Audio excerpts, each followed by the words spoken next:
कैसे हैं आप लोग? बढ़िया। चलिए आज हम लोग एक न्यू चैप्टर स्टार्ट करेंगे। उस चैप्टर का नाम है the solid state. Solid state याद है 11th में हम लोग पढ़े थे। स्टेट्स ऑफ मैटर एक चैप्टर था जिसमें हम लोग गैसेस स्टेट और थोड़ा सा लिक्विड स्टेट पढ़े थे, और यहाँ पे हम लोग को पढ़ना है द सॉलिड स्टेट। ये चैप्टर बहुत ही इजी है, बहुत ही इजी। ये पूरी तरह से कॉन्सेप्चुअल चैप्टर है। अगर आप कॉन्सेप्ट बना लिए तो ये चैप्टर इजी होगा। अदरवाइज दूसरा मेथड भी है इसका पढ़ने का, या तो आप कॉन्सेप्ट बना लीजिए या तो इसे रट लीजिए। कुछ फॉर्मूलाज वगैरह है उसको रट लीजिएगा तो भी ये चैप्टर बनेगा, नहीं तो क्या कीजिए समझ लीजिए। तो सबसे बेटर होगा कि आप इसको समझ के पढ़ें। हर क्वेश्चन इससे आपका बनने वाला है, ठीक है। तो ये पूरी तरह से बता दूं, ये 3 डायमेंशनल स्ट्रक्चर का आपका क्या है चैप्टर है। 3 डायमेंशनल होगा, ठीक है। तो इसमें थोड़ा सा आपको कॉन्सेप्ट बनाना पड़ेगा, थोड़ा एज्यूम भी करना पड़ेगा, ठीक है। हर चीज को बोर्ड पे आपको दिखाया नहीं जा सकता है, लेकिन हाँ बहुत सारी फिगर्स हैं मैं दिखाऊंगा, और उसका डिस्क्रिप्शन बॉक्स में उसका फिगर भी डालूंगा कि आपको मैंने बाद में कभी दिक्कत ना हो, ठीक है। तो पूरी तरह से ये पूरा है फिगर बेस्ड चैप्टर है, ठीक है बाबू।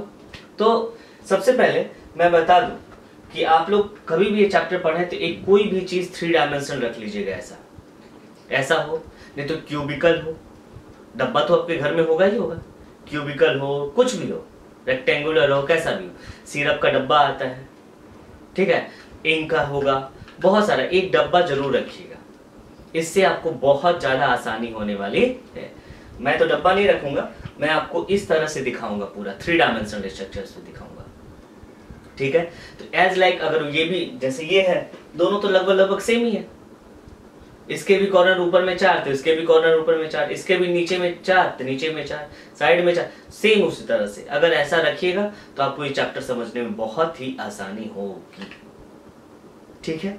तो चलिए हम लोग देखते हैं इस चैप्टर में हम लोगों को क्या क्या पढ़ना है। पहला इंट्रोडक्शन बताएंगे आपको बाबू। दूसरा टाइप्स ऑफ सॉलिड। सॉलिड कितने टाइप्स के होते हैं? तो जनरली 2 टाइप के होते हैं, क्रिस्टलाइन और एमरफस। तीसरा है टाइप्स ऑफ क्रिस्टलाइन सॉलिड।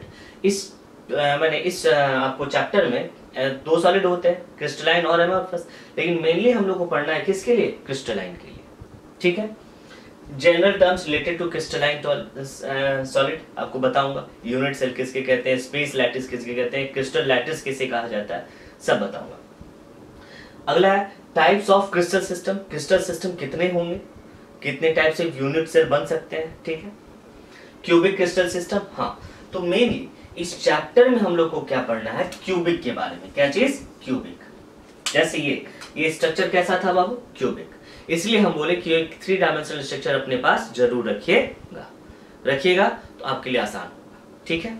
चलिए क्यूबिक क्रिस्टल सिस्टम। उसके बाद है पैकिंग फ्रैक्शन बताऊंगा, कोऑर्डिनेशन नंबर, ठीक है। अगला है density of unit cell, close packing in crystal system, आपको सब बताएंगे, 1 डायमेंशनल, 2 डायमेंशनल एंड 3 डायमेंशनल। लेकिन मेनली हम लोग को कौन पढ़ना है? 2D एंड क्या चीज? 3D। दोनों से क्वेश्चन आ चुका है। Hexagonal and cubical close packing, दोनों ये 3D का पढ़ेंगे हम लोग, hexagonal and cubical close packing. 2D में भी ये दोनों पढ़ेंगे हम लोग, ठीक है। टाइप्स ऑफ वॉइड्स क्या होते हैं? तो कोई भी एम्प्टी स्पेस को क्या कहा जाता है? वॉइड्स कहा जाता है, ठीक है, बताएंगे।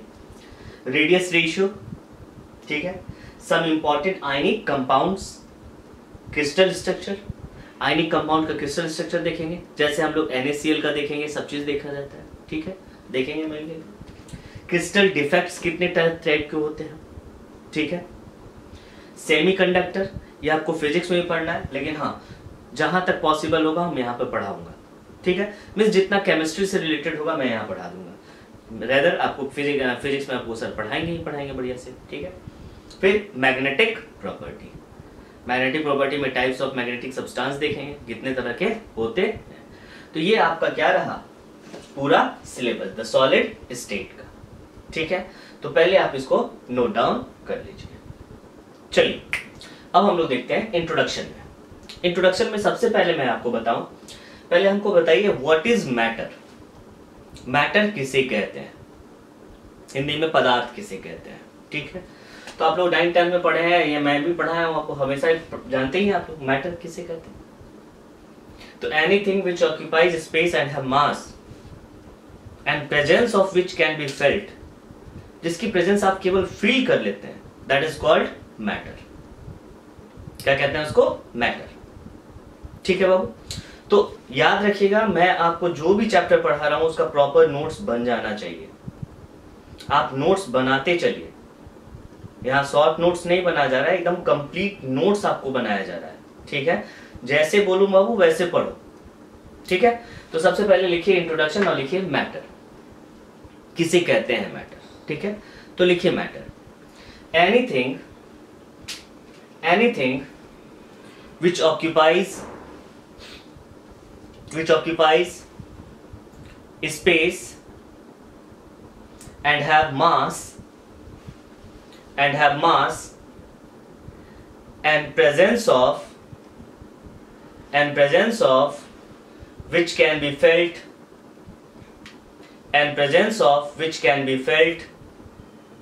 is called matter.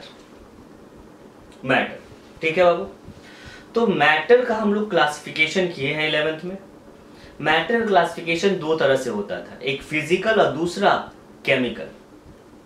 Physical classification में मेनली हम लोग को 3 पढ़ना था, लेकिन प्लाज्मा वगैरह हम लोग पढ़े थे, उसमें मेनली 3। कौन कौन? Solid, liquid and gas. ठीक है, सेम उसी चीज को मैं पढ़ा रहा हूं, लेकिन थोड़ा अलग कंडीशन से, अट्रैक्शन फोर्स से देखते हैं कि मैटर कितने तरह से हो सकते हैं।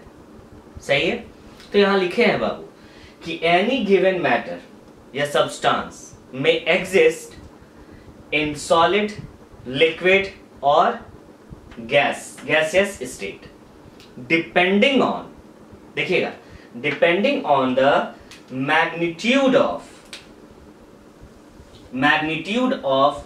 two opposite types of tendency, depending on the magnitude of two opposite types of tendency। कौन कौन tendencies है? तो पहला देखेंगे, पहला है mutual attraction, MA, tendency to bind molecules together. Molecules को बाइंड करने की टेंडेंसी को हम लोग कहते हैं म्यूचुअल एट्रैक्शन। ठीक है, दूसरा एस्केपिंग टेंडेंसी। एस्केपिंग का मतलब मॉलिक्यूल फार अवे चला जाए, डिस्पर्स कर जाए, that is called escaping, means tendency to disperse molecules या टू गो अवे। सही है, ठीक है, मींस जहां पे अट्रैक्शन ज्यादा होगा मॉलिक्यूल्स वहां पे क्लोजली बाइंड होगा। ठीक है, अगर जहां पे अट्रैक्शन कम होगा वहां पे मॉलिक्यूल्स क्या होंगे? दूर दूर। जैसे आप लोग, अगर मम्मी पापा का अट्रैक्शन आप पे ज्यादा है तो आप घूमने फिरने नहीं, पढ़ने के लिए ज्यादा करते हैं बाबू, घर पे रहते हैं, क्योंकि अट्रैक्शन फोर्स क्या है? ज्यादा। अगर अट्रैक्शन फोर्स आपको कम लगा तो आप घूमना फिरना स्टार्ट कर देते हैं, मींस आप दूर दूर चले जाते हैं, that is called escaping tendency. सही है, तो चलिए यहाँ पे 3 पॉसिबिलिटीज अराइज हो सकते हैं, 3 पॉसिबिलिटीज। कौन कौन? पहला, mutual attraction is greater then, much greater than escaping tendency, means जहां पे अट्रैक्शन क्या हो? ज्यादा, और एस्केपिंग टेंडेंसी क्या हो? कम। तो बताइए वो क्या होना चाहिए? सॉलिड, लिक्विड या गैस? सही बात है, जहां अट्रैक्शन ज्यादा मींस मॉलिक्यूल ज्यादा मूव ना करे, दैट इज कॉल्ड सॉलिड। ठीक है, दूसरा, जहां पे mutual attraction is greater than escaping tendency या और इज इक्वल टू, ज्यादा ग्रेटर नहीं बाबू, इज इक्वल टू लिख सकते हैं, is equal to escaping tendency, means mutual attraction और एस्केपिंग टेंडेंसी के बीच में ज्यादा का डिफरेंस ना हो, मींस मॉलिक्यूल इधर उधर मूव कर सकता है लेकिन ज्यादा मूव नहीं करेगा। ठीक है, तो उसे आप क्या कहेंगे? लिक्विड। ठीक है, और अगर mutual attraction much lesser than किसका, एस्केपिंग टेंडेंसी, बहुत कम हो म्यूचुअल अट्रैक्शन, तो उसको कहेंगे क्या चीज, गैस। क्या कहा जाएगा, गैस। तो पहला, जहां पे अट्रैक्शन ज्यादा हो क्या कहलाता है, वो solid. Up to 9th and 10th बच्चे क्या होते हैं, सॉलिड, बच्चे सॉलिड होते हैं। क्यों, मम्मी पापा का अट्रैक्शन उस पर ज्यादा रहता है। 11th 12th में घर से कोचिंग निकलते हैं बाबू, मीन्स अट्रैक्शन क्या हो जाता है, कम, थोड़ा सा कम, मीन्स लगभग क्या होगा, बराबर। एस्केपिंग और म्यूचुअल अट्रैक्शन क्या होगा, बराबर। तो वो क्या हो जाता है, लिक्विड। और जब आप आवारा बन जाते हैं, जो कि नहीं बनना है, मीन्स मम्मी का पापा का अट्रैक्शन का कोई फर्क नहीं पड़ रहा है बाबू, मीन्स एस्केपिंग टेंडेंसी क्या है, ज्यादा, तब उसको कहेंगे हम लोग क्या चीज, गैस। क्या कहा जाएगा, गैस। कृपया ये न बने। लिक्विड को सॉलिड बनाना बहुत आसान है, लेकिन गैस को सॉलिड बनाना बहुत ही मुश्किल, इसलिए कृपया कर आप यही दो कंडीशन में रहिए बाबू, ये कंडीशन में बन जाएगा, ठीक है। तो इस चैप्टर में जो है हम लोग 11th में दोनों पढ़े थे, लिक्विड और क्या चीज, गैस, ठीक है। मेनली हम लोग को इस चैप्टर में क्या पढ़ना है, सॉलिड के बारे में, मीन्स आपको इस चैप्टर में सॉलिड के बारे में पढ़ना है, ये, ठीक है। अब हम लोग देख लेते हैं कुछ differences between solid, liquid and gas, ठीक है। तो सबसे पहले आप इसको नोट डाउन कर लीजिए। चलिए अब हम लोग देखते हैं डिफरेंस किसके बीच में बाबू, सॉलिड, लिक्विड एंड गैस। मैं 11th में बता चुका हूं इसको, लेकिन फिर से यहाँ पे देख लेते हैं, सॉलिड, लिक्विड एंड गैस। पहला, अरेंजमेंट ऑफ पार्टिकल्स। मैं जैसे बोल रहा हूं वैसे लिख के नोट्स बनाइएगा बाबू, ठीक है। अरेंजमेंट ऑफ पार्टिकल्स, यहां देखिएगा। फर्स्ट क्या होगा, अरेंजमेंट ऑफ पार्टिकल्स। पार्टिकल्स जो होगा very closely packed like this, बना लीजिएगा आप लोग भी इस तरह से, means inter molecular space negligible होगा, मॉलिक्यूल के बीच में कोई स्पेस नहीं होगा, सही है। लिक्विड के केस में देखते हैं बाबू, लिक्विड में यहां देखिएगा ऐसा, मींस यहां पे जो इंटरमॉलिक्यूलर स्पेस होगा वो less than solid, in case of gas क्या होगा, लाइक दिस, इधर चला मैं उधर चला, ये इधर जा रहा है तो ये इधर जा रहा है, ये इधर जाएगा बाबू, मींस इंटरमॉलिक्यूलर स्पेस यहां पे बहुत ज्यादा होगा, ठीक है। तो ये अरेंजमेंट ऑफ पार्टिकल्स हुआ, ठीक है, नोट डाउन कर लीजिए इसको। दूसरा पॉइंट जो हम लोग देखेंगे वो है पैकिंग ऑफ पार्टिकल्स, तो लिखिए कि पैकिंग ऑफ पार्टिकल्स क्या होगा, यहां से लिखेंगे हम, यहां पे क्या लिखेंगे, particles are very closely packed to each other, बोलो हाँ है ना। यहां पर लेस क्लोजली देन सॉलिड, और यहां पे बाबू फार अपार्ट, बहुत दूर दूर, ठीक है। तो नोट कीजिए, packing of particles, very closely packed,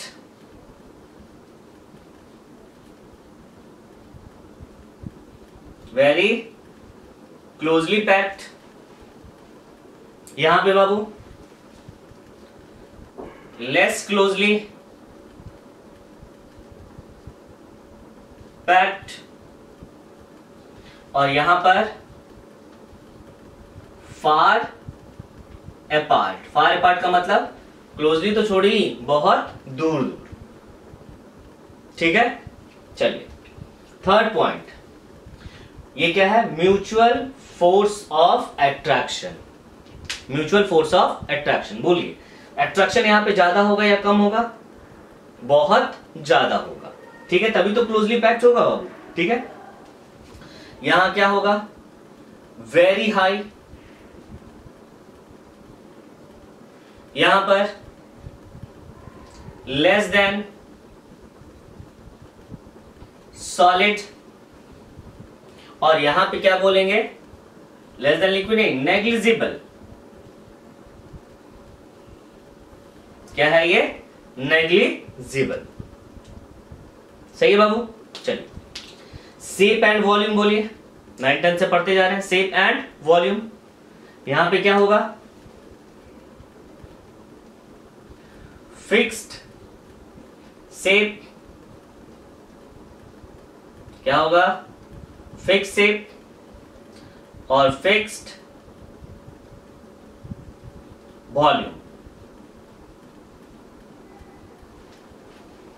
दोनों क्या होगा, फिक्स्ड। यहां पे क्या होगा बाबू, in case of liquid volume क्या होता है, फिक्स्ड, वॉल्यूम फिक्स्ड, लेकिन shape not fixed. Volume fixed और शेप नॉट फिक्स्ड। सही है। इस केस में देखेंगे बाबू, वॉल्यूम नॉट फिक्स्ड और शेप भी क्या होगा, नॉट फिक्स्ड। दोनों का दोनों क्या है, फिक्स्ड नहीं है। हम लोग गैसेस स्टेट में बहुत बढ़िया से पढ़ लिए हैं इसको, ठीक है। चलिए, कॉम्प्रेसिबिलिटी मीन्स क्या सॉलिड को कंप्रेस कर सकते हैं बाबू, हाँ हल्का सा कर सकते हैं। नेग्लिजिबल आप बोल सकते हैं, क्या बोलेंगे आप, नेग्लिजिबल।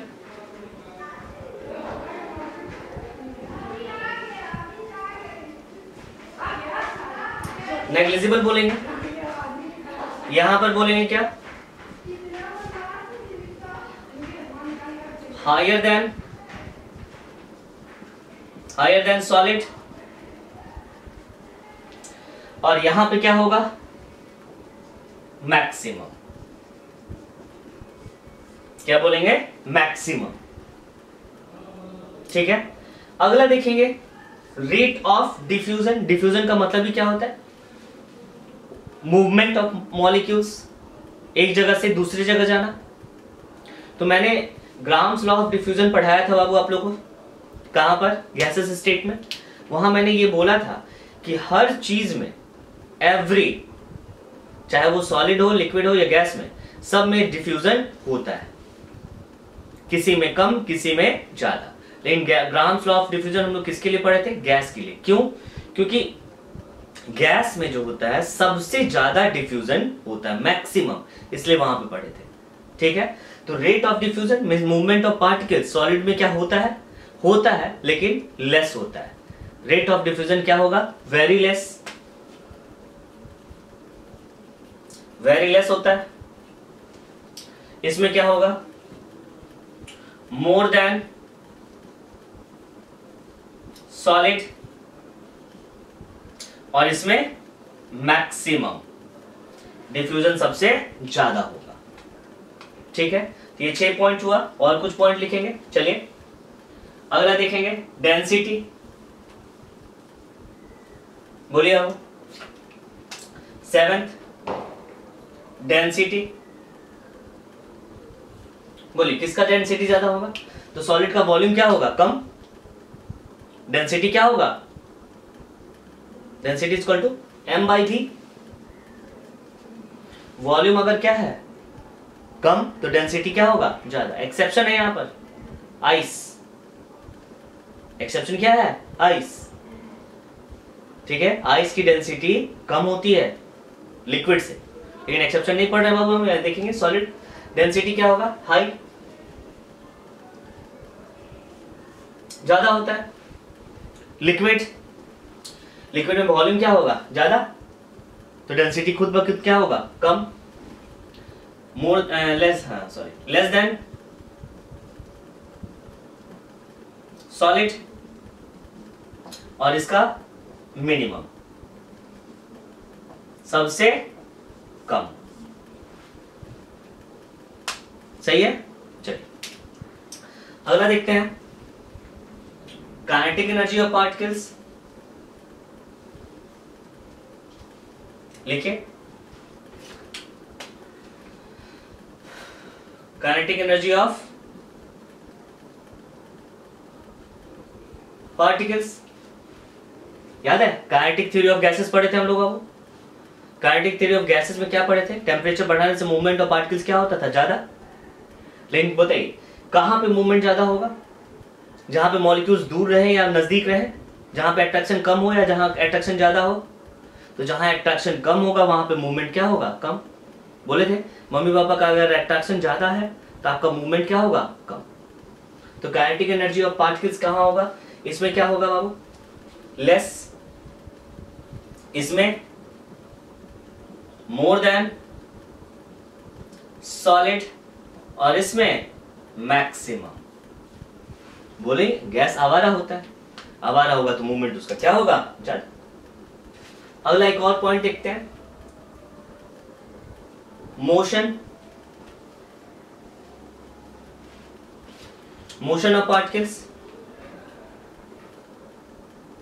8 मोशन या मूवमेंट।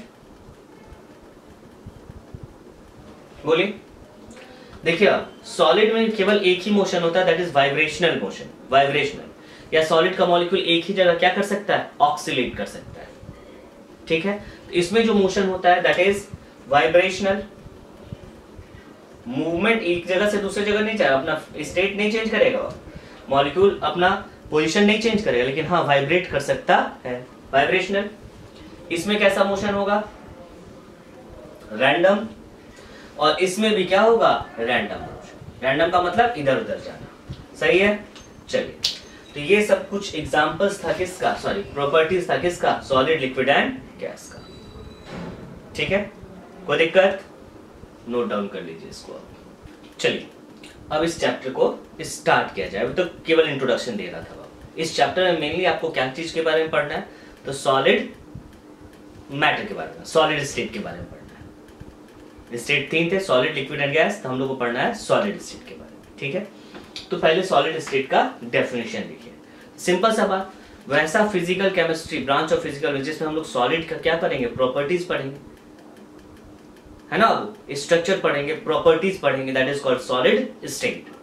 ठीक है, लिखिए the solid state, the branch of अच्छा ये कौन सा केमिस्ट्री? फिजिकल, इनऑर्गेनिक या ऑर्गेनिक? तो ये फिजिकल में आता है। ठीक है, लिखिए the branch of physical chemistry, the branch of physical chemistry in which we study about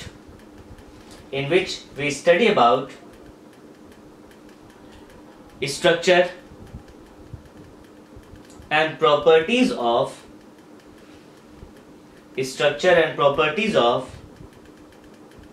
solid phase material is called solid state, ठीक है बाबू? तो सॉलिड का कुछ प्रॉपर्टीज हम लोग जान लेते हैं। अभी तो बहुत सारा प्रॉपर्टीज हम लोग देखे भी, ठीक है, उसमें कुछ लिख लेते हैं। स्टार्ट कर रहे हैं इसलिए चलिए। सॉलिड क्या है बाबू? A form of matter, is a form of matter. Properties में क्या है? सबसे पहले इंटरमॉलिक्यूलर फोर्स। क्या होना चाहिए इंटरमॉलिक्यूलर फोर्स? इंटरमॉलिक्यूलर फोर्स जो होगा बहुत ही हाई होता है, इज वेरी हाई। देखिए बाबू, इंटरमॉलिक्यूलर फोर्स बहुत ही क्या होगा? हाई। यहां बताता हूं, इंटरमॉलिक्यूलर फोर्स क्या है? बहुत हाई। सब में इंटरमॉलिक्यूलर फोर्स बहुत ही ज्यादा लगा हुआ है। High intermolecular force, high intermolecular, IMF लिख दे रहे हैं, इंटरमॉलिक्यूलर फोर्स। अगर बहुत ज्यादा इंटरमॉलिक्यूलर फोर्स है तो the particles will not move like this, means ये यहां से आ गया, ये यहां से, मींस एक दूसरे को सरपास नहीं कर पाएगा, कांट मूव। अगर मूव नहीं करेगा तो यही प्रोवाइड करता है सॉलिड की रिजिडिटी में। सॉलिड इसीलिए रिजिड होता है क्योंकि मॉलिक्यूल्स एक दूसरे को सरपास नहीं करेंगे, मूव नहीं करेंगे, मींस ये यहां से यहां से नहीं होगा। जैसे लिक्विड में होता है, लिक्विड में क्या होता है? इधर उधर जाते रहता है, लेकिन सॉलिड में पॉसिबल नहीं है। एंड दिस प्रोवाइड रिजिडिटी और rigidity to the matter, solid को रिजिडिटी देता है। ठीक है, रिजिड का मतलब ठोस। ठीक है, देखिएगा इंटरमॉलिक्यूलर फोर्स यहां मैं लिख भी दिया हूं। पूछता है क्वेश्चन बाबू, why solids are rigid due to high intermolecular force of attraction.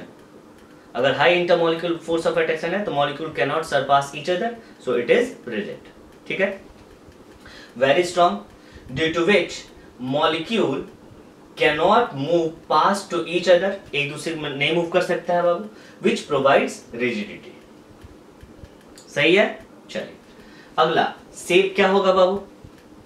अगर ये रिजिड है, मॉलिक्यूल्स इधर उधर नहीं जा रहा है, तो शेप भी क्या होगा, फिक्स्ड। शेप इज फिक्स्ड, सही है, मूवमेंट नहीं हो रहा है। तो वॉल्यूम भी क्या होगा, जब मॉलिक्यूल्स मूव ही नहीं कर रहा है तो वॉल्यूम में भी कोई चेंज नहीं होने वाला है, fixed. Intermolecular space means molecule के बीच में स्पेस सबसे मिनिमम होगा या नेग्लिजिबल होगा, मिनिमम होगा या नेग्लिजिबल लिख सकते हैं।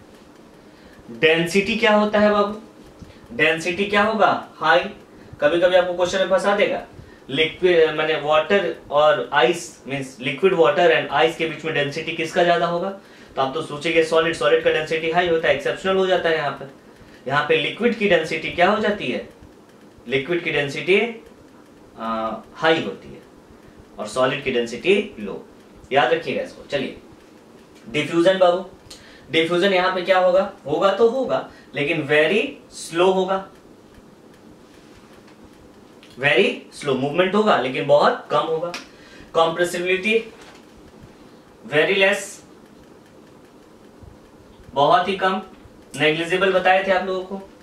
मोशन एक ही मोशन हो सकता है, या तो ऑक्सीलेट किया नहीं तो क्या करेगा, वाइब्रेशनल मोशन होगा,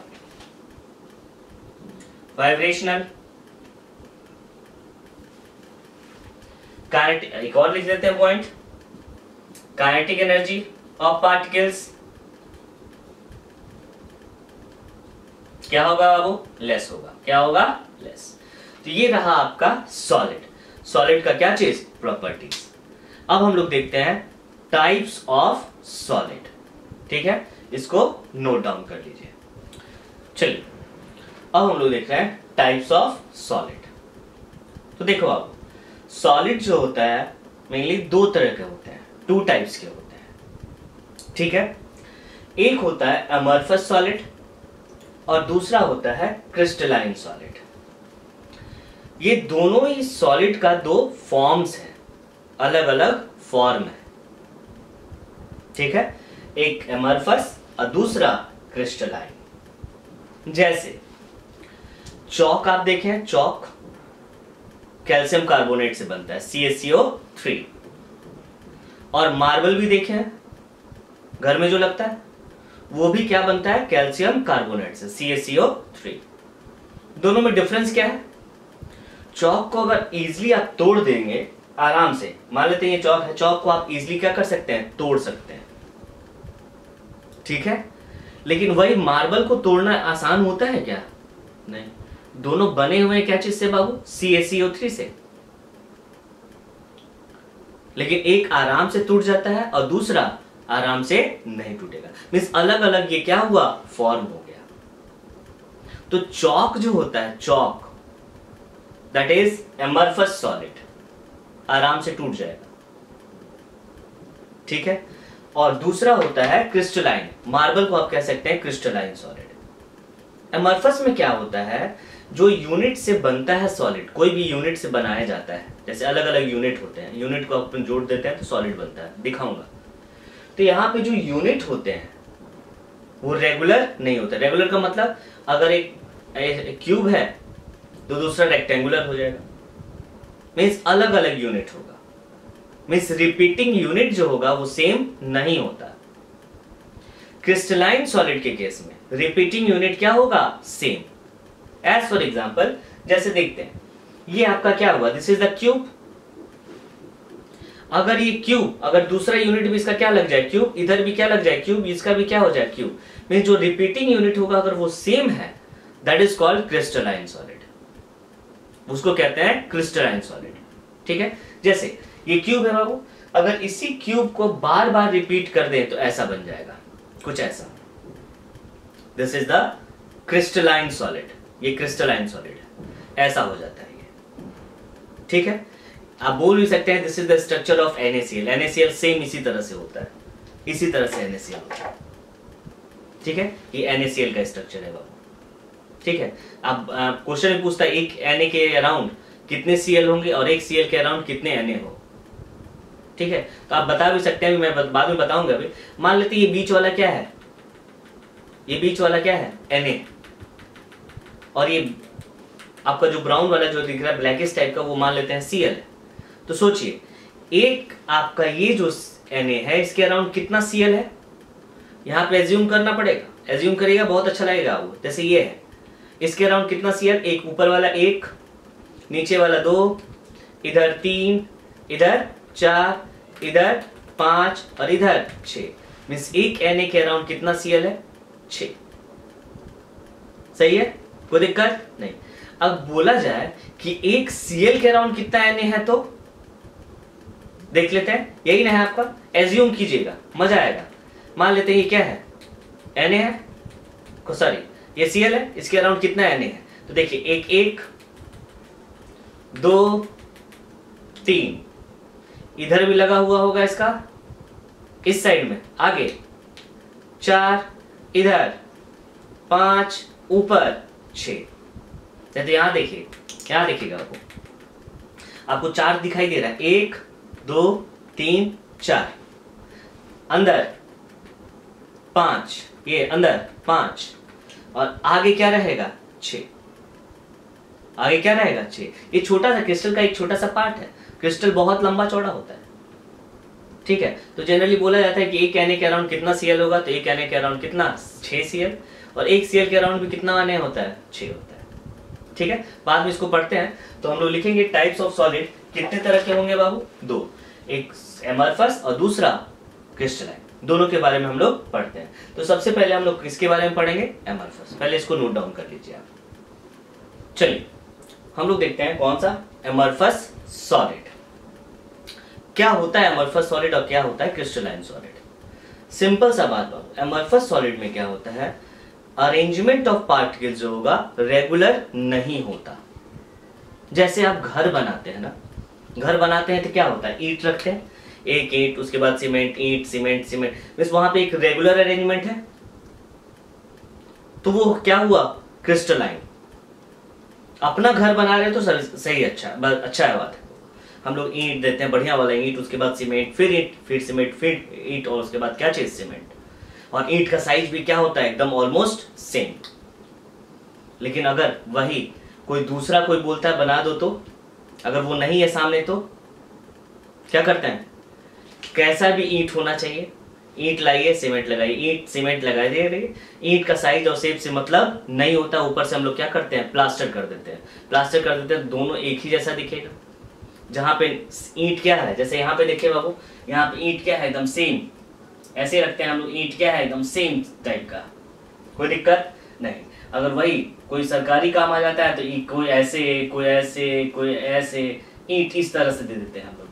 और ऊपर से हम लोग क्या करेंगे, प्लास्टर। अगर प्लास्टर कर देंगे तो दोनों तो सेम ही दिखाई देगा, लेकिन अंदर में पार्टिकल्स का अरेंजमेंट क्या है, डिफरेंट।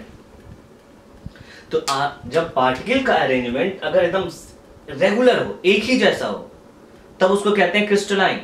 जैसे घर आप बनाते हैं और सरकार का काम कैसा होता है, ऐसा। जब रेगुलर अरेंजमेंट नहीं होता हो, लेकिन बाहर से देखिएगा कि रेगुलर अरेंजमेंट है, तो उसको कहते हैं अमरफस सॉलिड। क्या कहते हैं, अमरफस सॉलिड। आइए हम लोग देखते हैं कैसे होता है अमरफस और क्रिस्टलाइन सॉलिड। देखिएगा फर्स्ट पॉइंट क्या है इसका, ये आया ही वर्ड से अमॉर्फी। अमॉर्फी का मतलब होता है नो फॉर्म, किसी फॉर्म का ना हो। Solid having no definite arrangement of its constituent particles, means constituent particle का कोई डेफिनिट अरेंजमेंट नहीं हो। जैसे बाय द वे इसका बिल्डिंग ब्लॉक जो इससे बना रहे हैं सॉलिड, मान लेते हैं ये यहां हो इस तरह से बाबू, दूसरा इस तरह से, ठीक है, 2 रेगुलर आ गया, और तीसरा जो यूनिट आ गया लाइक दिस। देखिए अब बताइए अरेंजमेंट ऑफ पार्टिकल आपका चेंज किया कि नहीं किया, अरेंजमेंट ऑफ पार्टिकल चेंज किया कि नहीं किया बाबू, चेंज कर गया। मीन्स अरेंजमेंट रेगुलर नहीं है, रेगुलर नहीं है। फिर कोई दूसरा आ गया तो इस तरह से आ गया, देखिए तो like this, means building blocks जो है वो रेगुलर नहीं है, building blocks are not regular. इसी को कहते हैं हम लोग कौन सा solid, is called amorphous solid. ठीक है, फर्स्ट पॉइंट। दूसरा, इसमें एक वर्ड यूज किया जाता है short range order. Short range order का मतलब क्या होता है, मीन्स ये रेंज बहुत दूर तक नहीं चलेगा। नहीं चलेगा मतलब क्या होगा बाबू, इस तरह की एमॉर्फस सॉलिड से आप लंबा लंबा सीट नहीं बना सकते हैं। क्यों नहीं बना सकते हैं, देखिएगा, range means arrangement of particle जो होगा कुछ समय तक रेगुलर होगा, फिर इरेगुलर, फिर रेगुलर, फिर इरेगुलर, ऐसा होता है ये। इसीलिए इसको कहते हैं हम लोग शॉर्ट रेंज ऑर्डर। जैसे एग्जांपल लेते हैं हम लोग, देखिएगा एक फिगर से बना के दिखाते हैं शॉर्ट रेंज ऑर्डर। देखिए पार्टिकल यहाँ पे कैसा है बाबू, लाइक दिस, ठीक है, रेगुलर है, लगातार है। फिर क्या हुआ, ऐसा, क्या हो गया, इरेगुलर। फिर कैसा हो गया,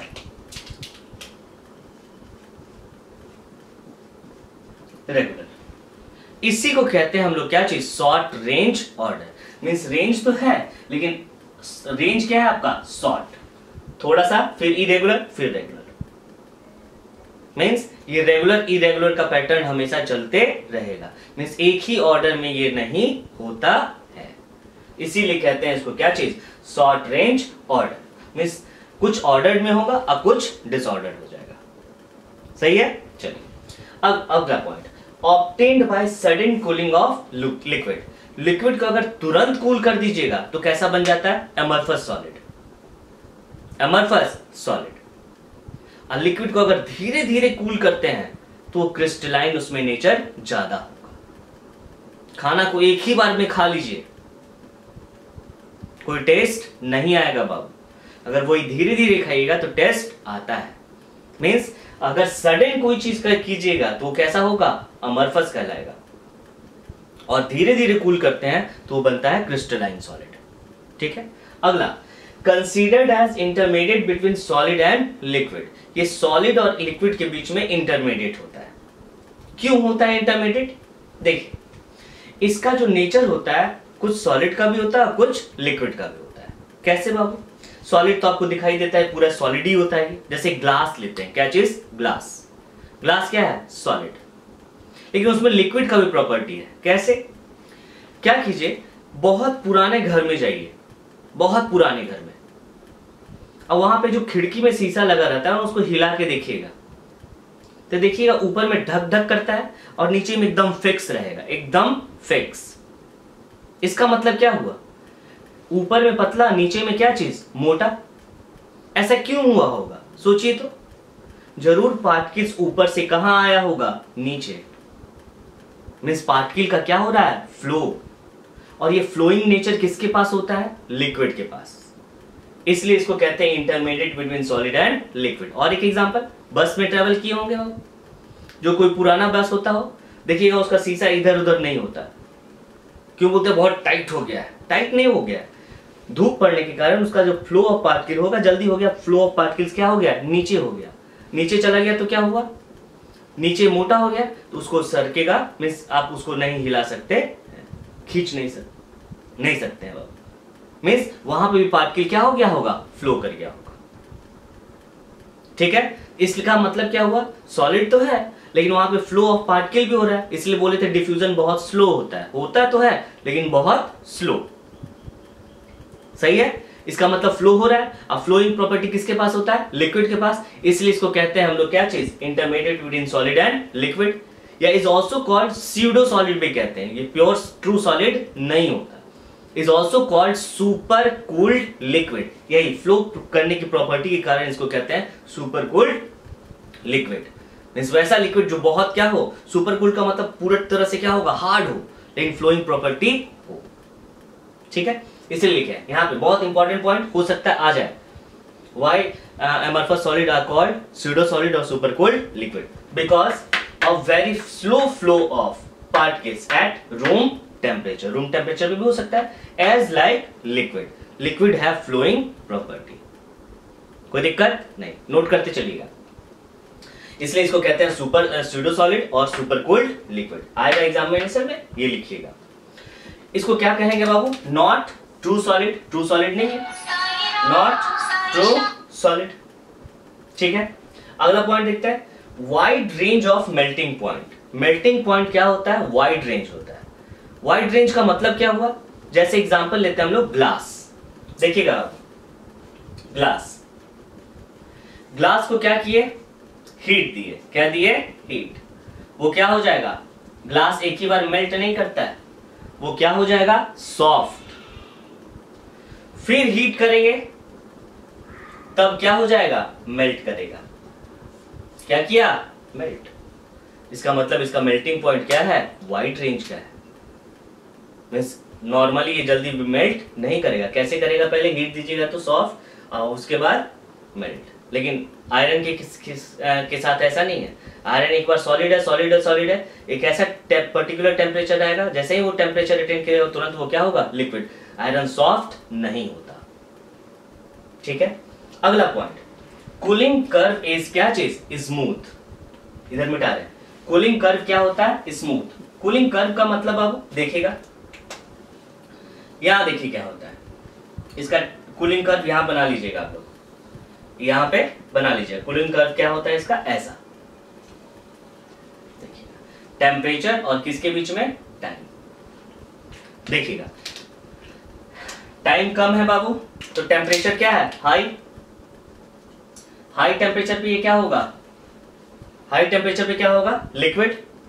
धीरे धीरे ये सॉलिड होगा, यहाँ पे लिक्विड सॉलिड दोनों होगा, और धीरे धीरे फिर यहाँ आके क्या होगा? जैसे जैसे टाइम आप बढ़ेगा ये टेम्परेचर इसका क्या होगा? नीचे चला जाएगा और ये क्या हो जाएगा? सॉलिड। मीन्स पहले था लिक्विड, फिर बीच में लिक्विड सॉलिड दोनों आएगा, मीन्स सॉफ्ट हो जाएगा, उसके बाद क्या हो जाएगा? सॉलिड हो जाएगा। इसलिए इसको कहते हैं कूलिंग कर्व क्या होता है? स्मूथ। ठीक है, अगला पॉइंट देखते हैं, definite enthalpy of fusion. Enthalpy of fusion क्या होता है? डेफिनेट होता है। क्या होगा? डेफिनेट। चलिए अगला पॉइंट क्या है? आइसोट्रॉपिक। आइसोट्रॉपिक, इसके बारे में हम लोग अच्छा से डील कर रहे हैं 10 मिनट में। पहले इसको नोट डाउन कर लीजिए आप लोग और कुछ एग्जांपल देख लेते हैं।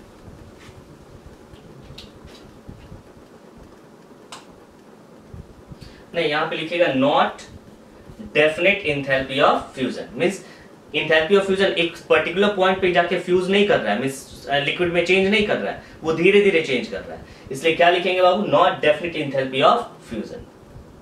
ठीक है, अगला पॉइंट क्या है? आइसोट्रॉपिक। आइसोट्रॉपिक के बारे में हम लोग डिटेल से चर्चा करेंगे। एग्जांपल बोलिए, ग्लास, जितने भी रबर होते हैं, रबर, प्लास्टिक,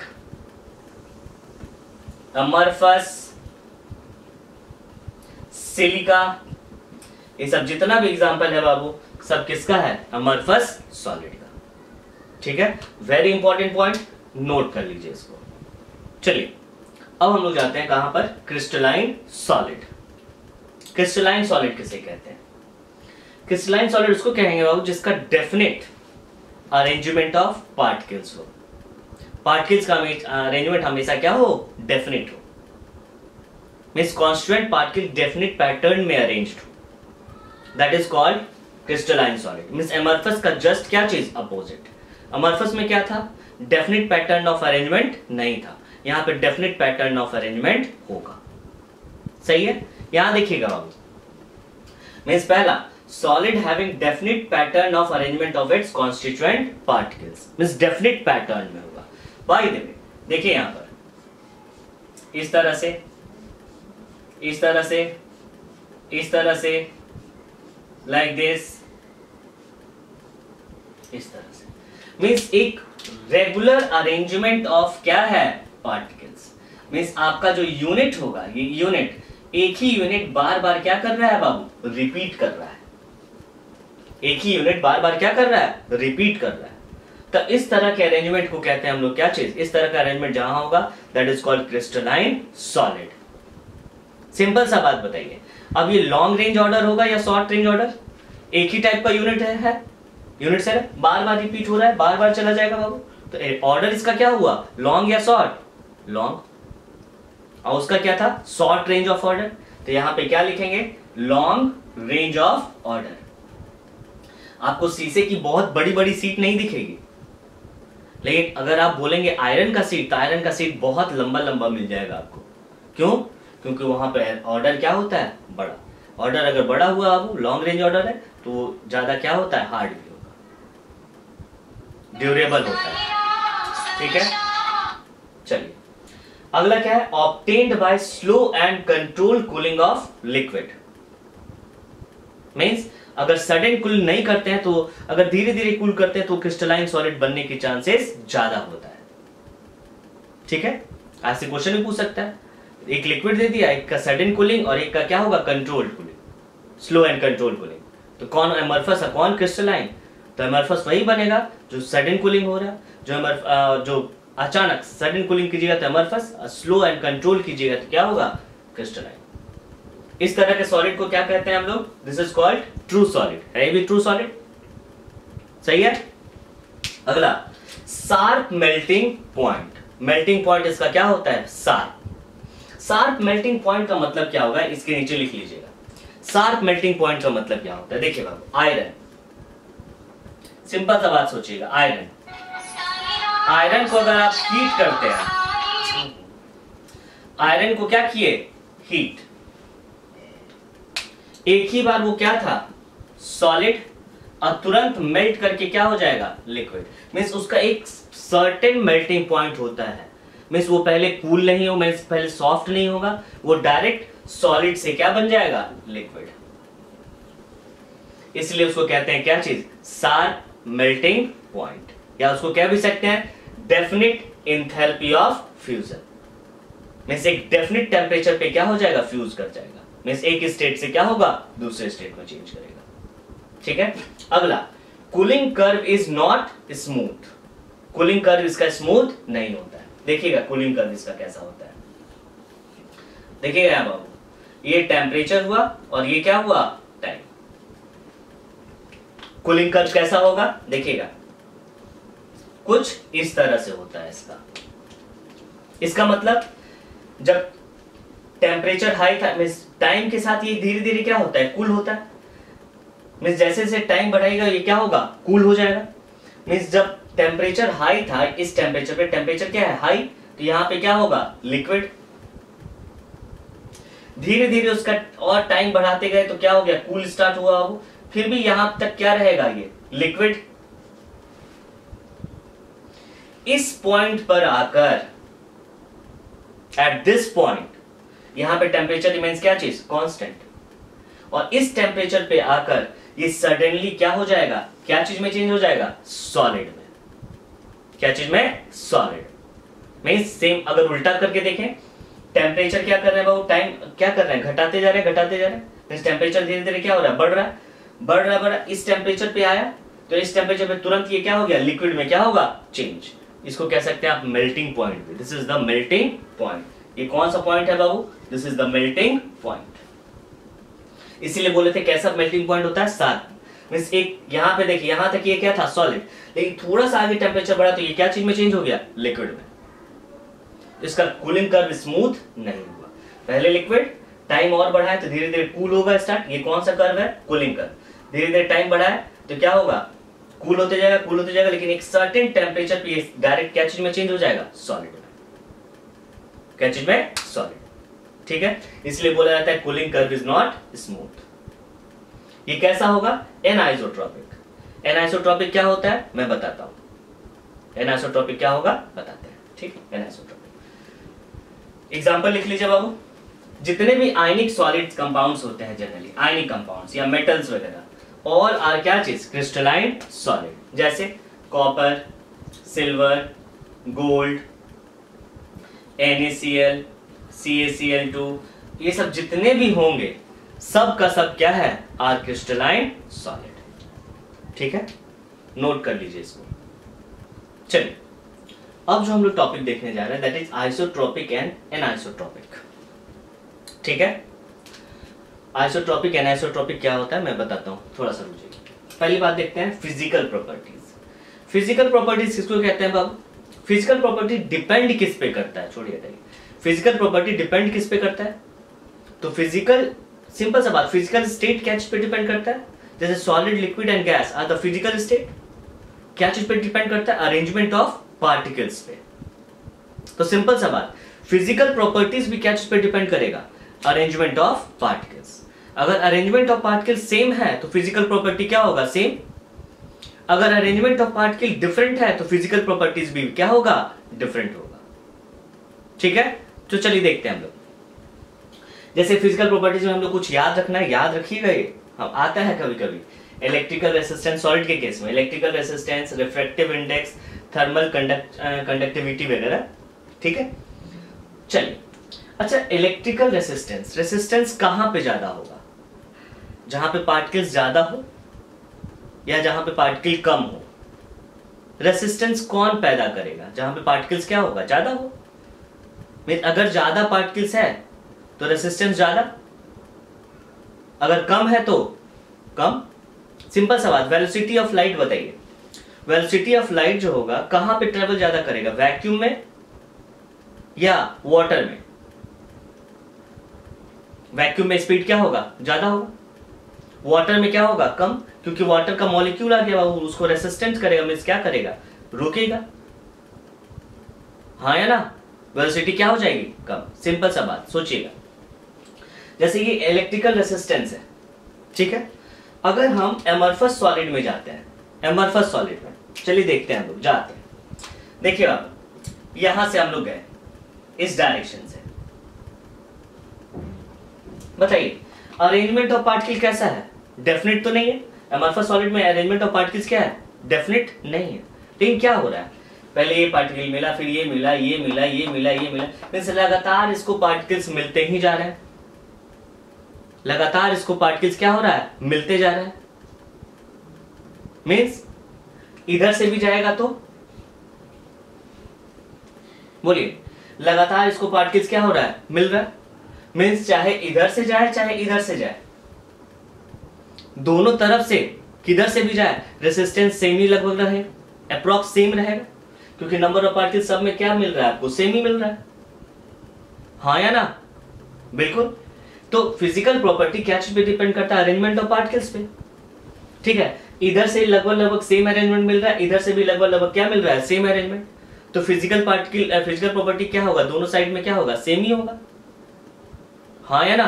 हाँ। तो एमरफस सॉलिड में क्या होगा? मींस अरेंजमेंट ऑफ पार्टिकल तो रैंडम है, रैंडम होता हुए भी इसमें फिजिकल प्रॉपर्टी क्या होगा? सेम। क्यों बाबू? सब रैंडमली अरेंज्ड है। रैंडमली का मतलब क्या? इधर से भी जाएगा उतना ही पार्टिकल मिल रहा है, इधर से भी जाएगा तो अप्रॉक्स उतना ही पार्टिकल्स मिल रहा है, इसलिए इसका मतलब फिजिकल प्रॉपर्टी लगभग क्या होगा? सेम होगा। ठीक है, अब आइए देखते हैं इन केस ऑफ क्रिस्टलाइन सॉलिड। अगर क्रिस्टलाइन सॉलिड में देखिए बाबू, हम बता रहे हैं, अगर आप ऐसे जा रहे हैं, देखिएगा इस साइड से, यहां से, तो आपको केवल ब्लैक वाला मिल रहा है, है ना?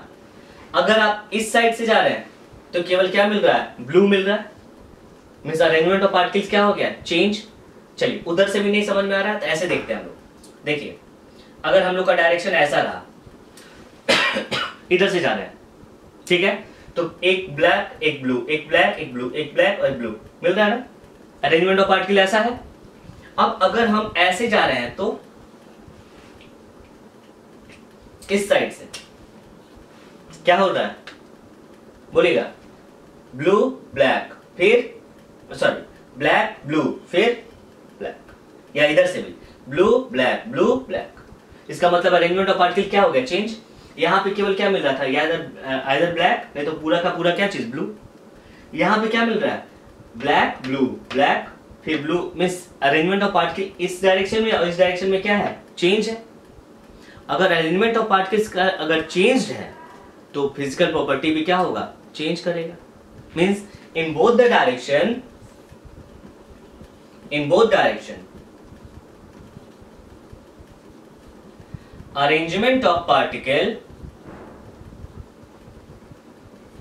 arrangement of particle is different. अगर अरेंजमेंट ऑफ पार्टिकल डिफरेंट है तो फिजिकल प्रॉपर्टी भी क्या होगा, डिफरेंट होगा।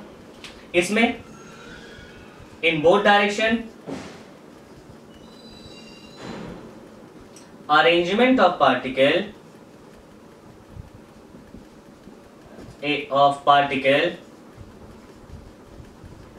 is almost सेम है तो फिजिकल प्रॉपर्टी भी क्या होगा, सेम होगा। और यहां पे डिफरेंट है तो क्या होगा, डिफरेंट होगा। तो यही टर्म है आइसोट्रोपिक और क्या चीज, एनाइसोट्रोपिक। आइसो का मतलब बाबू सेम, एट्रोपिक का मतलब होता है properties, means same properties in all direction, सभी जगह सेम प्रॉपर्टीज होगा। और एन आइसोट्रोपिक का एन का मतलब होता है नॉट आइसो, नॉट का मतलब not same, means her direction में फिजिकल प्रॉपर्टी सेम नहीं होगा, तब उसको कहते हैं एन आइसोट्रोपिक। ठीक है, तो चलिए मैंने अभी कुछ नहीं बोला था लिखने के लिए बाबू, लिखिए अब आप ऊपर में यहां पे लिख लीजिएगा। पहले यहां से स्टार्ट करेंगे हम लोग, लिखिए पहले आइसोट्रोपिक। आइसोट्रोपिक अच्छा बताइए, आइसोट्रोपिक कौन शो करेगा, amorphous solid isotropic almost same, तो क्या होगा, सो सेम क्या होगा, फिजिकल प्रॉपर्टी, ऐसे भी लिख सकते हैं, प्रॉपर्टी क्या होगा, सेम। तो क्या होगा यहां, सो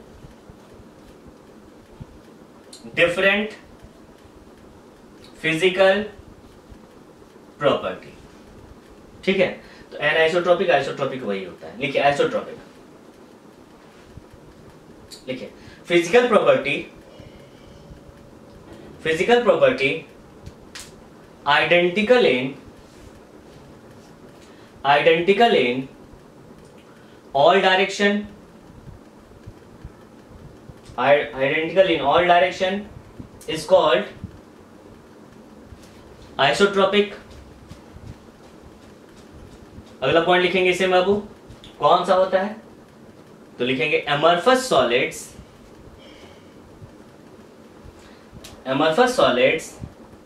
are isotropic बोले क्यों, isotropic due to random arrangement of their particles। ठीक है, अब लिखेंगे हम लोग N isotropic,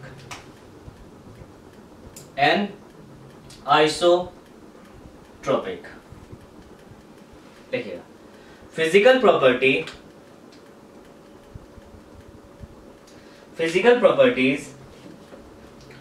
not identical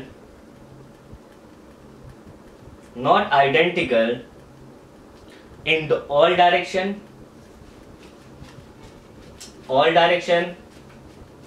that is in different direction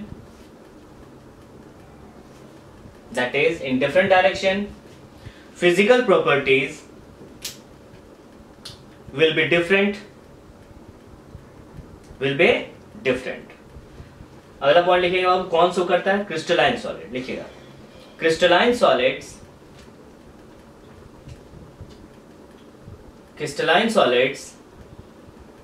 are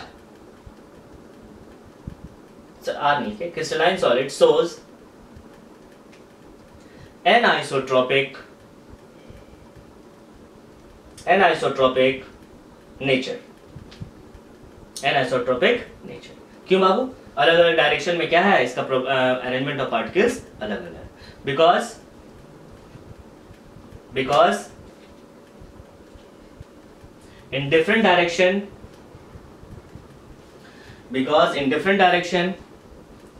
arrangement of particles are different। अब यहां से नोट कर लीजिए फिजिकल प्रॉपर्टी, ये तीन याद रखिएगा बाबू, जनरली ये पूछा जाता है, कभी कभी पूछ दिया है। ये एमरफस सॉलिड हुआ, ये क्या हुआ, क्रिस्टलाइन। तो एमरफस सॉलिड क्या होगा, सेम फिजिकल प्रॉपर्टी, तो ये क्या शो करेगा, आइसोट्रोपिक। और ये क्या होगा, सो डिफरेंट फिजिकल प्रॉपर्टी, इसका मतलब ये क्या शो करेगा, एन आइसोट्रोपिक। ठीक है, नोट डाउन कर लीजिए इसको। चलिए वेरी इंपॉर्टेंट, देखते हैं difference between crystalline and amorphous solid. ठीक है बाबू, तो सबसे पहले लिखिए फर्स्ट पॉइंट, ऐसे देखते जाइए। प्रॉपर्टीज में पहला है ज्योमेट्री। बोलिए ज्योमेट्री इसका क्या होगा, बोलिए। इसमें ज्योमेट्री जो होगा डेफिनिट एंड रेगुलर ज्योमेट्री, और इसमें नॉट रेगुलर ज्योमेट्री। तो पहला पॉइंट इसमें लिखिएगा आप लोग, फर्स्ट लिखिए बाबू, definite and regular geometry. Geometry में लिखिए डेफिनिट एंड रेगुलर। अमorphous में क्या लिखेंगे, नॉट रेगुलर। बहुत बार पूछा हुआ सब क्वेश्चन है ये, ठीक है ना, याद रखिए, इंपॉर्टेंट भी है ये। सॉलिड, ये कैसा सॉलिड है, this is the true solid. और ये क्या बोलेंगे बाबू, स्यूडो सॉलिड और सुपर कोल्ड क्या चीज, liquid, super cold liquid. Melting point बोलिए इसका, मेल्टिंग पॉइंट क्या होगा, sharp melting point. Sharp melting point mean solid solid है, एब्रप्टली क्या हो जाएगा, लिक्विड में चेंज कर जाएगा, बीच में कोई सॉफ्ट वगैरह की चांसेस नहीं है। Sharp melting point. इसका क्या होगा, wide range of melting point, wide range of melting point. बोलिए ऑर्डर क्या होगा, ऑर्डर ये क्या कैसा होता है, लॉन्ग रेंज ऑर्डर। ठीक है, पार्टिकल का अरेंजमेंट क्या होता है, लॉन्ग रेंज। और ये क्या होगा, short range order, short range order. Physical property में बोलिएगा, ये कैसा होता है, एनाइसोट्रोपिक, एनाइसोट्रोपिक। और ये कैसा होगा, isotropic, isotropic. Enthalpy of fusion, यहां पे क्या होगा, डेफिनेट। खासी टेम्परेचर पे ये क्या हो जाएगा, फ्यूज कर जाएगा, चेंज कर जाएगा। और ये क्या होगा, नॉट डेफिनेट। ठीक है बाबू। क्लीवेज प्रॉपर्टी, क्लीवेज प्रॉपर्टी क्या होता है, जैसे एक कभी आप गए होंगे बाबू जहां पे लोहा कटता है, लोहा जब काटा जाता है उसको मशीन से काटते हैं, तो जब लोहा जो कट जाता है तो उसका सरफेस जो कटा हुआ सरफेस है उस पर देखिएगा एकदम छूकर वो एकदम स्मूथ रहेगा, एकदम क्या होता है, स्मूथ, एकदम प्लेन होता है, प्लेन। ये वाला सरफेस जो कटा वो एकदम क्या होगा, प्लेन। लेकिन जब शीशे की दुकान में जाइए, सब शीशा काटता है तो उसका सरफेस देखिएगा क्या होगा, रुखरा। हम लोग जब लेते हैं तो उसको क्या होता है, घिस के वो क्या कर देता है, प्लेन करता है। इसका मतलब उसका जो सरफेस, जो न्यूली सरफेस होगा वो क्या होगा, नॉट रेगुलर होगा, लेकिन ये क्या होगा, स्मूथ होता है। लोहा वाला क्या होगा, स्मूथ। मींस लोहा क्या है, क्रिस्टलाइन सॉलिड, एकदम स्मूथ मिलेगा। और ग्लास क्या होता है, उसका जो सरफेस मिलेगा वो क्या मिलेगा, इरेगुलर, नॉट स्मूथ। सही है। चलिए लिखिए क्लीवेज प्रॉपर्टी में, आप लोग खुद से लिखिए इसको, चलिए हम लिखवाते हैं। लिखिए व्हेन कट विथ, कौन सा, क्रिस्टलाइन सॉलिड का, व्हेन कट विथ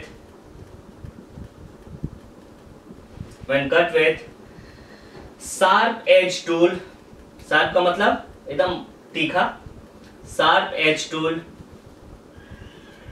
माने कुछ बढ़िया से जो कटर होता है उससे, sharp edge tool, they splits into, splits का मतलब टूट जाना, अलग अलग होना। They splits into two pieces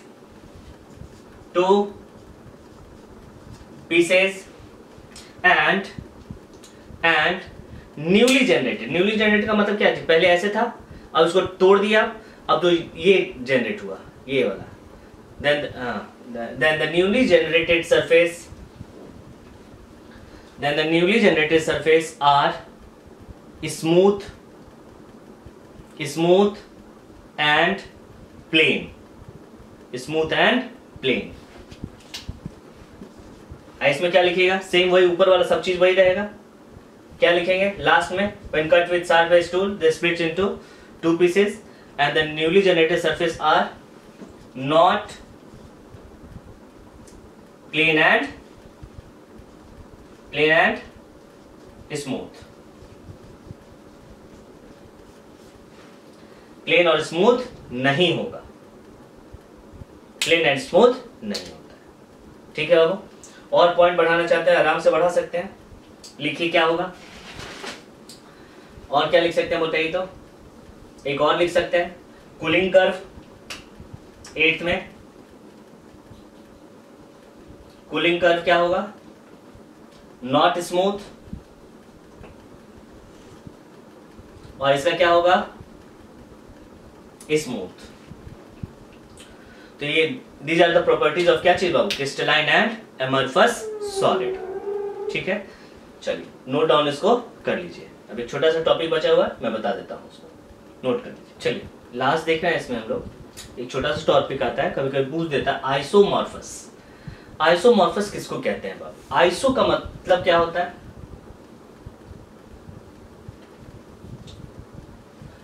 और मॉर्फस का मतलब बाबू structure, same structure, same structure means वैसा टू और more than two different compounds जिसका क्रिस्टलाइन फॉर्मूला क्या होना चाहिए, same, and same structure are called isomorphous.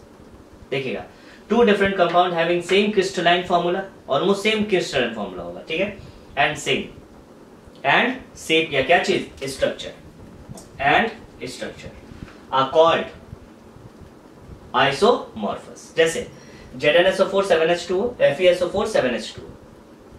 सही है बाबू, दोनों क्या है लगभग यहाँ पे Zn है और यहाँ पे क्या है Fe, दोनों का साइज भी ऑलमोस्ट लगभग क्या होता है, सेम, क्रिस्टल स्ट्रक्चर भी क्या है, सेम। ऐसा क्वेश्चन दे सकता है, दो दे दिया, बोलेगा कि आइसोमॉर्फस है या नहीं है, बताइए। तो सेम क्रिस्टल स्ट्रक्चर होना चाहिए। ये क्या कहलाता है, व्हाइट विट्रियोल, और ये क्या होता है, this is the green vitriol. CuSO4 रहता है तो उसको कहते हैं ब्लू विट्रियोल। ठीक है, अगला देखेंगे हम लोग पॉलीमॉर्फस। पॉली का मतलब क्या होता है, मोर देन वन। अब मॉर्फस का मतलब structure, more than one structure means वैसा single compound having different structure is called polymorphous. Single compound having different structure is called polymorphous. जैसे example ZnS is called zinc sulphide. इसी chapter में हम लोग आगे देखेंगे बाबू, जिंक सल्फाइड का दो स्ट्रक्चर होता है, एक होता है जिंक ब्लेंड और दूसरा होता है उजाइट स्ट्रक्चर। क्या होता है, उजाइट। ठीक है, ये जो स्ट्रक्चर होता है वो CCP होता है, पढ़ेंगे इस चैप्टर में। CCP का मतलब क्यूबिक क्लोज पैकिंग स्ट्रक्चर, और दूसरा जो होता है wurtzite structure that is HCP, hexagonal close packing structure. तो ये रहा आपका क्या चीज, आइसोमॉर्फस और पॉलीमॉर्फस। आइसो का मतलब सेम स्ट्रक्चर रहना चाहिए, डिफरेंट कंपाउंड लेकिन सेम स्ट्रक्चर होना चाहिए। और इसका मतलब सेम कंपाउंड लेकिन अलग अलग स्ट्रक्चर होगा, दैट इज कॉल्ड पॉलीमॉर्फस। ठीक है, चलिए इसको आप नोट डाउन